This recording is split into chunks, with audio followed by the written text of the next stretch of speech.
খাবো না। কেউ না, আমার খাওয়ার দরকার নেই। চিনি পটকা আমাকে খাওয়ার খোটা দিচ্ছে। আমি হচ্ছি না মা বাবার একমাত্র ছেলে। এরকম ভালো ভালো খাবার না আমার মুখের সামনে ঘোরাফেরা করে আমি স্টার্ট করে মুখটা ঘুরিয়ে নিই। খাওয়ার খোটা দিচ্ছে। সব হালুয়া খাইয়ে না আমাকে লিলুয়া দেখে কোনো লাভ হবে না। খাবো না আমি।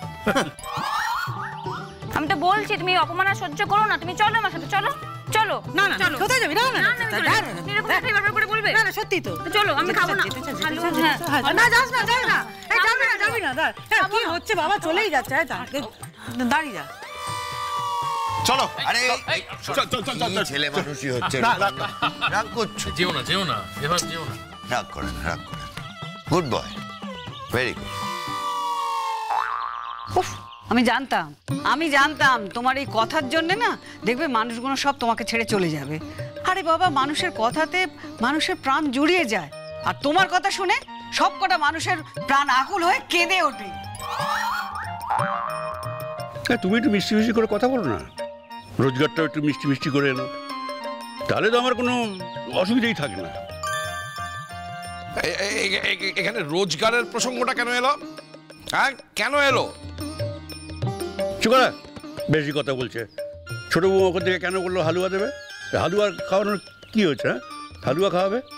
আরে হালুয়া করতে কিশমিশ লাগে, ঘি লাগে, কাজু বাদাম লাগে। হালুয়া করতো আমার মা, সে যে কি হালুয়া! আহা, সে কি মিষ্টি গন্ধ, আর সে ঘিয়ের কি সুবাস! খাবেন একটু? আমার জন্য তো কেউ বলে না, বলছো তো জামাইকে, জন জামাই ভাগনা তিন নয় আপনা, তো ওকে বলছো। আমি যখন আছি তখন আপনার কিসের চিন্তা? তাও তো ঠিকই, তুমি থাকলে তো আমার কোনো চিন্তাই নেই। কিন্তু তুমি এই পুরো পঙ্গপালের জন্য হালুয়া করবে নাকি? ও, আমরা এখন পঙ্গপাল হয়ে গেলাম। শোন, পঙ্গপাল হয়ে গেলাম না? এই তোমার মেজ বৌমা, তুমি একটা কিছু খেতে চাইলেই ল্যাচ তুলে লাপাতে রান্নাঘরে চলে যাবে, আর আমরা কিছু বললেই মুখ দেখাবে, নানা রকম কথা শোনাবে। এই জন্য না বলা ছেড়ে দিয়েছি, ঘেন্নায় বলা ছেড়ে দিয়েছি। রাগ করো না ঠাকুরপো, এই বাড়িতে তো ওরকম নিয়ম নেই যে একজনের জন্য হবে। তোমার দাদার জন্য তো শুধু হবে না, হলে সবার জন্য হবে। যত লোক আছে সবার জন্য হবে, বুঝলে? এ বাড়ির এরকম নিয়ম না যে একজনের জন্য হবে। মেজো, তুই তো রান্নাঘরের দিকে যাচ্ছিস, যা, একটু বেশি করে করবি যাতে সবার জন্য হয়, সবাই খেতে পায়, বুঝলি? বড়দি, কবে এখানে একজনের জন্য হয়েছে বলো তো? সেই তো, আমি তাই তো বলছি। বেশি বড়দা, কাজু কিশমিশ সব দিয়ে বানাবো, কেমন? বেশি করে বানাবি। চিনি, চলো বাড়িতে গিয়ে মাকে বলি হালুয়া খাবো, জমিয়ে হালুয়া খাবো। এই হালুয়াটা যাও না, বাড়িতে গিয়ে মাকে বলো হালুয়া রান্না করতে। কত যেন হালুয়া রান্না করতে পারে। আরে হালুয়া রান্না করতে গেলে আগে আমাদের বাড়িতে এসে ট্রেনিং দিতে হবে, তবে হালুয়া করবে। হালুয়া রাখছে, হালুয়া, আসল কাজের কথা কিছু নেই, খালি হালুয়া রাখছে। রাগ করে না মা? লক্ষ্মী মা আমার, এইটুকুনি কথায় কেউ রাগ করে বলো? মাত্র কটা দিনের তো ব্যাপার। তুমি এক কাজ করো, ওই যে দুজন দিদি আছে, আমি দুজনকে বলে দিয়েছি ওরা বাড়ি ছেড়ে যাবেই না, ওরা 24 ঘন্টা এখানে থাকবে। তুমি 4-5টা দিন একটু ম্যানেজ করে নাও। হ্যাঁ, ওরা আমার সঙ্গে থাকবে? ওরা আমার কে হয় যে ওরা আমার সঙ্গে থাকবে? তুমি আমার নিজের লোক হও, তুমি আমাকে আমার বেবিটাকে ফেলে দিয়ে চলে যাচ্ছ একা একা। বাহ, ভেরি গুড। যদি পুজো দেওয়ার ব্যাপারটা না থাকতো আমি তো যেতাম না, বিশ্বাস করো গুনগুন। আমার তোমাকে আর কিছু বলার নেই পিসিমণি, এখন মনে হচ্ছে আমি রেখে চলে গেলেই ভালো হতো। বাবা, এত বড় কথাটা তুমি আমায় বলতে পারলে? না বলার কি আছে? হ্যাঁ, যা সত্যি তাই তো বললাম। হ্যাঁ, সত্যি আমি রেখে চলে গেলেই ভালো হতো, এসব ঝঞ্ঝাটের মধ্যে আমাকে থাকতেই হতো না। আরে বাবা, তুমি যদি ওদেশে যেতে, তোমার মা কি তোমাকে নিয়ে বসে থাকতেন? তোমার মা ডাক্তার, তার নিজের প্রফেশন আছে। তাছাড়া ওদেশে বেবিসিটার পাওয়া যায় না গুনগুন, ওদেশে সবাইকে নিজের বাচ্চার নিজের দেখাশোনা করতে হয়, ঠিক আছে? অন্য কোনো দেশের আমাদের দেশের সঙ্গে তুলনাই চলে না। আর তাছাড়া এখানে তো মিষ্টি আছে, ফোন করলে। কি মিষ্টি? ওই ও বাড়ির মিষ্টি। মিষ্টি মিষ্টি কি বল? আরে বাবা, আমি কেন ডাকতে যাবো, কেন ফোন করতে যাবো বুঝতেই পারছি না। মানে ওদের সাথে আমার এখন ঝগড়া চলছে। তাই তো না বলছিলাম, কথার কথা বলছিলাম। আরে ওই যে পটকা। আরে না না না, তুমি ওদের কারোর নাম নেবে না আমার সামনে। আমার ভালো লাগে না তোর কথা বলতে বা কথা শুনতে। আরে আমি কথার কথা বলছি। ঠিক আছে বাবা, ঠিক আছে। রূপাঞ্জন, ওকে বললেও তো চলে আসতো। হ্যাঁ মানে রূপাঞ্জন দাদাকে বলাই যেত, কিন্তু রূপাঞ্জন দাদা কি আসতো? কি বেবি সামলাতে পারে? না মানে বেবি সামলা কি করে পারবে? নিজেরই তো বাচ্চা নেই। কিন্তু আসলেও রাত্রে কি থাকবে?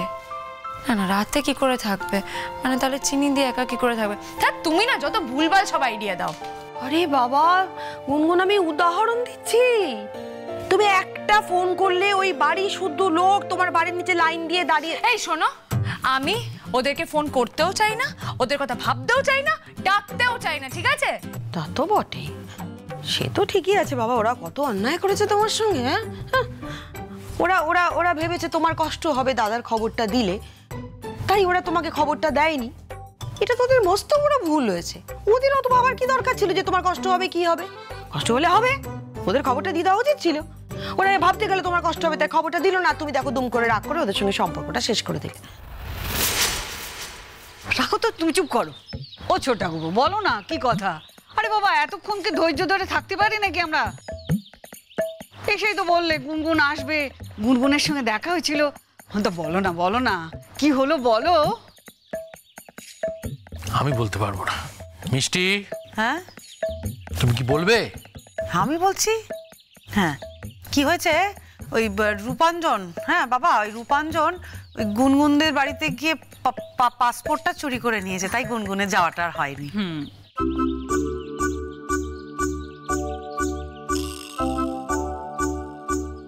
হ্যাঁ হ্যাঁ, হ্যাঁ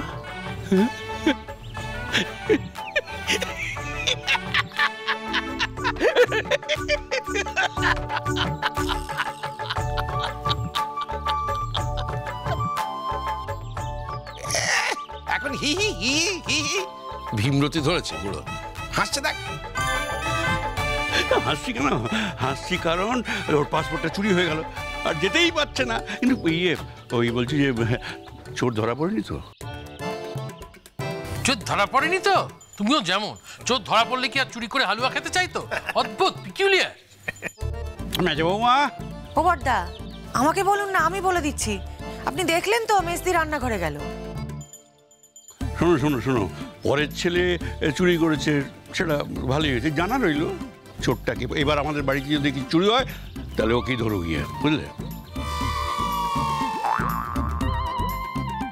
যাই হোক, একটা ভালো চুরির উদাহরণ দিয়েছে যাতে আমার বৌমার যাওয়াটা বন্ধ হয়েছে। তাই এক কাজ করো, তুমি সবার জন্য যে হালুয়াটা করবে না, ওকে তুমি এক বাটি বেশি হালুয়া দিও।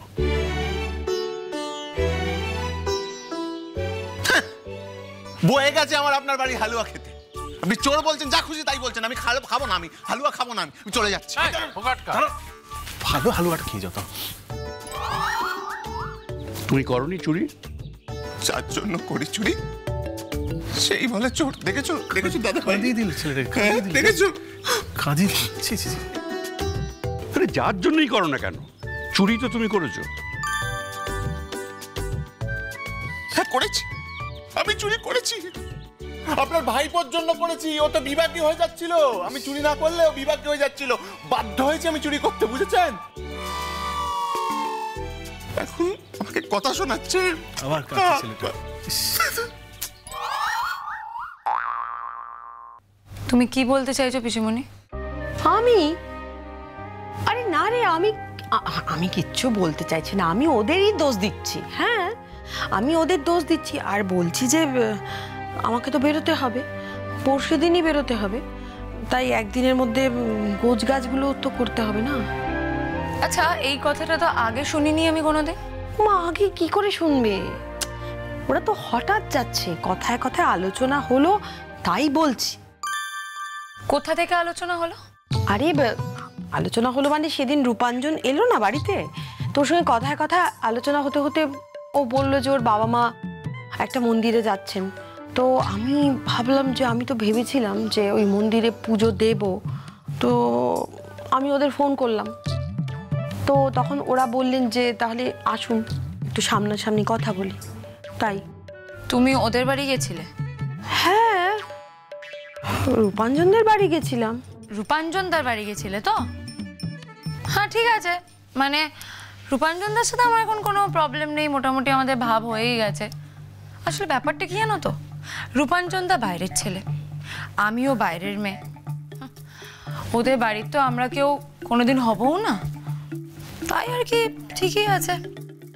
মানে তুমি রূপাঞ্জনদার বাড়ি গেছো তো আমি কিছু বলছি না, কিন্তু যদি তুমি না না না না না আরে বাবা, আমি রূপাঞ্জনদের বাড়ি বলে গেছি, বাবিনদের বাড়ি আমি যাব না। না বাবা, আমার মেয়ের সঙ্গে মুখ দেখা থেকে বন্ধ, আমি তাদের বাড়ি যাওয়ার কথা গুণাপ করে ভাবতেই পারি না। খুরকুরে